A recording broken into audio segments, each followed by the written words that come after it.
سوال ہے کہ آل سینٹ چرچ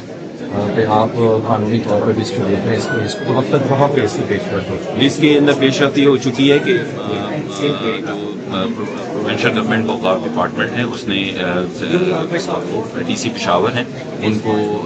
ایک خط لکھا ہے، اس کے اگینسٹ جو ہے وہ ڈی سی پشاور نے چند لسٹ جمع کروائی ہیں جس کے اوپر ہمارے بھی کچھ اعتراضات ہیں اس کی اوتھینٹسٹی کو لے کر، تو ہم لوگ اس کے اوپر ورک کر رہے ہیں تاکہ جن لوگوں کو ایکچوئل جو اس وقت شہداء تھے یا جو زخمی تھے انہی کی فیملیز تک پیسے پہنچیں، یا اگر کوئی ان میں سے رہ نہ جائے، دو چیزیں ہم لوگ دیکھ رہے ہیں کہ کوئی ایکسٹرا بندہ نہ آ جائے پلس کوئی رہ نہ جائے، تو ہم لوگ اس کی لسٹوں پہ بیسکلی کام کر رہے ہیں۔ باقی تمام جو فارمیلٹیز ہیں وہ گورنمنٹ کی طرف سے پوری ہو چکی ہوئی ہیں، اور ہم لوگوں نے گورنمنٹ میں ایک کمیٹی بھی فارم کر دی ہے جس کو ہیڈ کریں گے اوقاف کے منسٹر،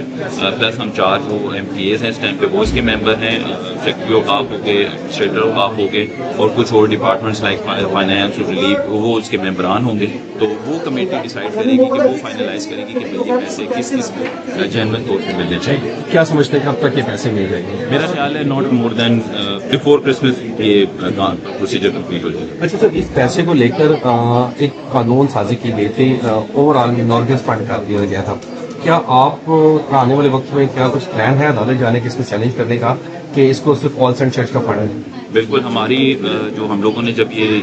میں 2013 میں ایم پی اے تھا، یہ اسی ٹائم پر یہ فنڈ کریٹ کیا گیا تھا، اور یہ سیڈ منی آیا ہی اس وجہ سے تھا کہ یہ جو آل سینٹس کے شہداء اور زخمی تھے ان کی فیملیز کے نام پر یہ فنڈ آیا تھا، تو ہم لوگوں کا اس میں کنٹینشن یہ ہے کہ بھائی چونکہ پچھلی دفعہ ہمارا کوئی کرسچن ممبر جو ہے اس قانون سازی کے بعد اسمبلی میں موجود نہیں تھا، تو اس وقت کے جو ممبران تھے